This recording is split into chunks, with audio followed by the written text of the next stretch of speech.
అనుకోవడం పెళ్లి చూపులు చూసుకోవడం దేనికండి? అయిన వాళ్ళం ఊళ్ళో సంబంధం. అబ్బాయి ఏమిటో మాకు తెలుసు, మా అమ్మాయి ఏమిటో మీకు తెలుసు. పనికి నీలో చూసిన పిల్లని పట్టుచీరలో చూడాలనుకుంటున్నాడేమో. ఏమో పిల్లని చూస్తావా? ఎన్నిసార్లు చూస్తాడు? చిన్నప్పటి నుంచి తెలుసు కదా. చిన్నప్పుడు అంటే చీవుని ముక్కుతో ఉండేదానివి, ఇప్పుడు ముక్కు పుడక లెవెల్కి ఎదిగావు కదా. అర్థమైంది కదా, అది సంగతి. ఇంకెందుకు ఆలస్యం? పంచాంగంలో ముహూర్తం మారకుండా తాంబూలాలు మార్చుకోండి.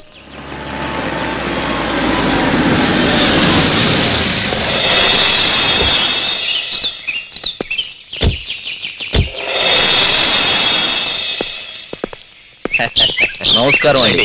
నమస్కారం బాబు. నేను చెప్పలేదండి గణపతి గారు చాలా మర్యాదస్తులని. సమయానికి వచ్చారు. మా చెల్లెలు నిశ్చితార్థం జరుగుతుంది, వచ్చి ఆశీర్వదించండి సార్. అరే మంచి ముహూర్తానికే వచ్చాం. అలా కూర్చొని మాట్లాడుకుందాం. రండి రండి. ఏదైనా పని ఉంటే నేనే కోర్టుకొచ్చి మీట్ అయ్యాను కదా సార్. ఇది కోర్టు దగ్గర మాట్లాడే మ్యాటర్ కాదండి, మనలో మ్యాటర్. చెప్పండి సార్. చెప్పడానికి కాదండి, ఇవ్వడానికి వచ్చాం. విష్టం శెట్టి బాపినీడి గారు ఈ బ్రీఫ్ కేసు నీకివ్వమని చెప్పారు. మ్యాటర్ అర్థమైంది గాని నేను డబ్బులు కమ్ముడు పోయే మనిషిని కాదండి. గవర్నమెంట్ ఉద్యోగులంటే డబ్బులు తింటారని చెబుతారు, నేను ఆ టైప్ కాదండి. బాబు నువ్వు హెల్ప్ చేయకపోతే మాత్రం మా జాబులు హూస్టింగ్ చేస్తారు, బ్యాలెన్స్ జీవితం జైల్లో గడపంటారు. ఈ విషయంలో మాత్రం నువ్వు చూసి చూడట్టు పోవాల్సిందే. చూసి చూడనట్టు ఎలా పొమ్మంటారు సార్? పెళ్ళాంతో ఎంత గొడవ పడ్డా బెడ్రూమ్ లో దూరి పెళ్ళాంతోటే సంసారం చేస్తాం గాని అమ్మతో సంసారం చేయలేం కదా. నేను ధర్మంగా పోయేవాణ్ణే కానీ డబ్బెనక పోయేవాణ్ణి కాదు సార్. డాడీ డాడీ బాబీ నా చాక్లెట్ తీసుకుని పారిపోయాడు. ఫోన్లేనన్నా, రేపు ఇంకా తెచ్చి పెడతా కదా, ఇంట్లోకి వెళ్ళి ఆడుకో. రేపటిదాకా ఎందుకండి, మా పిల్లల కోసమని వస్తూ వస్తూ 2 కొని జేబులో వేసుకొచ్చాను. తీసుకో బాబు. Good good.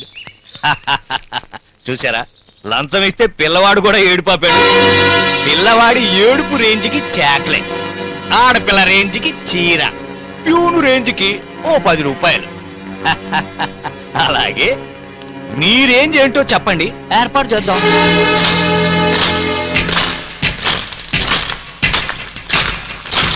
అంకుల్ నాకు చాక్లెట్ ఇచ్చారు కదా, దాన్ని ఎంత కొన్నారు అడిగి నా కిడ్నీ బ్యాంక్ నుంచి డబ్బులు తీసి ఇచ్చాడు డాడీ.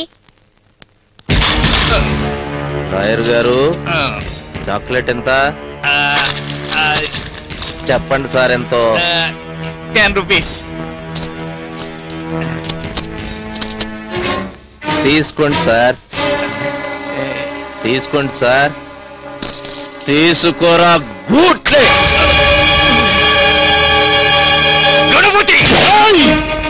పేరు పలికావంటే నాలుక చీరేస్తా. ఈ ఇంట్లో గంజి తాగే కుక్క కూడా పక్కింట్లో మాంసం పెడితే ముట్టుకోదురా. లంచం అనే పదం కూడా నా ఇంటి కంచె దాటి లోపలికి రాదు. న్యాయదేవతకి వెనకొకడు కూర్చొని ముందొకడు నుంచొని ఆ న్యాయదేవతకి బిడ్డలైన సెక్షన్లని క్రిమినల్స్ పక్కలో పడుకోబెట్టే బ్రోకర్లు రా మీరిద్దరు. 100కో బెయిలు, 1000కో శిక్ష, 10,000కో విడుదల తీర్పులిస్తూ నల్లకోటుతో న్యాయాన్ని కప్పిపెట్టే కాటి కాపర్లు రా మీరు. అవినీతి ఉచ్చకడిగే మీ నల్లకోటు రంగు నా ఇంటికి పులమటానికి వస్తారా? నా తండ్రి న్యాయమూర్తి కాకపోయినా నీతి పెట్టి పెంచాడ్రా, ఒంటికి నిజాయితీ పులిమి తిప్పాడ్రా. అదే నిజాయితీతో చెప్తున్నా, మిమ్మల్ని మీ బాపినీడు బ్రదర్స్ ని ఏ ఒక్కడిని వదిలిపెట్టను. గవర్నమెంట్ సొమ్ము అనా పైసలతో సహా జప్తు చేయించి కట్టు బట్టలతో నడి రోడ్డు మీద మిమ్మల్ని నిలబెట్టకపోతే నా పేరు ముద్రగడ గణపతి వరప్రసాద్ కాదు. గట్ అవుట్, గట్ అవుట్ ఐసే. రేయ్, మీ చాక్లెట్ చిల్లరా.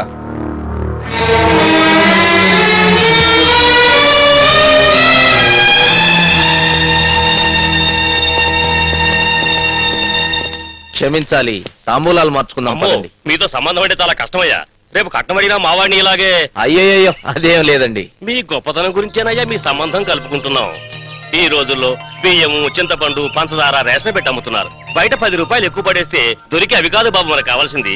తరబెట్టినా దొరకని మీలాంటి నిజాయితీని ఊరికే ఊరూరా పంచాలి. భలే వారే, ఆ నిజాయితీని కూడా బ్లాక్ మార్కెట్ లో అమ్మేస్తున్నారండి.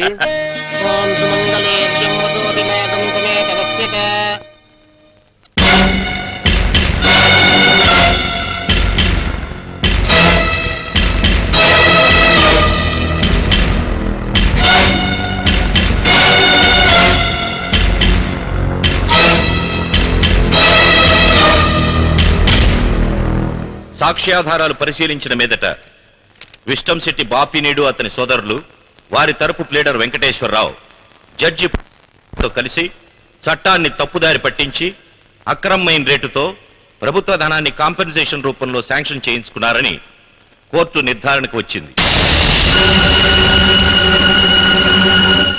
న్యాయమూర్తి డిఫెన్స్ లాయర్ వెంకటేశ్వరరావుని బార్ అసోసియేషన్ నుంచి డీబార్ చేస్తూ ఫర్దర్ ఇన్వెస్టిగేషన్స్ కు ఆదేశించడమైనది.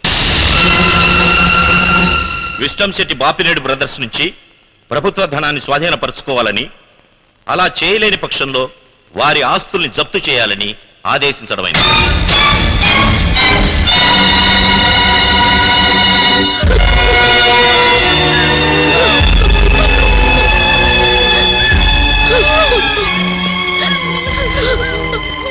ఎంతసేపు ఏడుస్తారా లోపల? తొందరగా బయటకు రమ్మని, ఇంటికి సీరేయాల.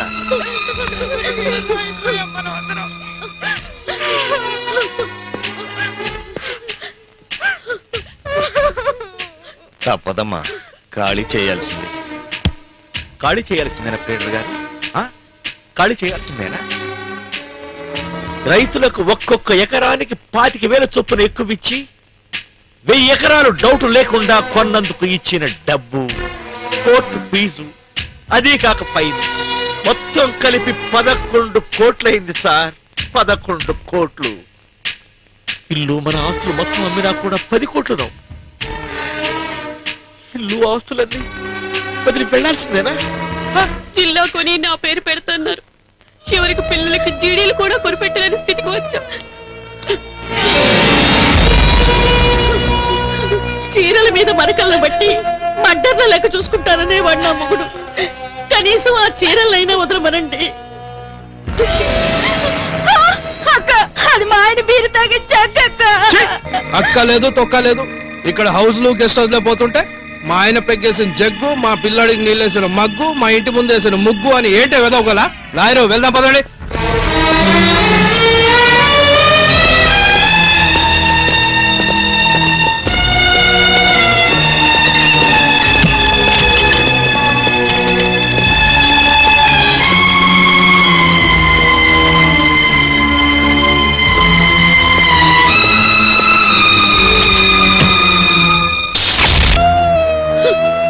గుడికెళ్ళేటప్పుడు తప్ప గడప దాటని వాళ్ళం బజార్ దాన్ని తెచ్చినట్టు తెచ్చి లాడ్జింగ్ లో పడేశారు.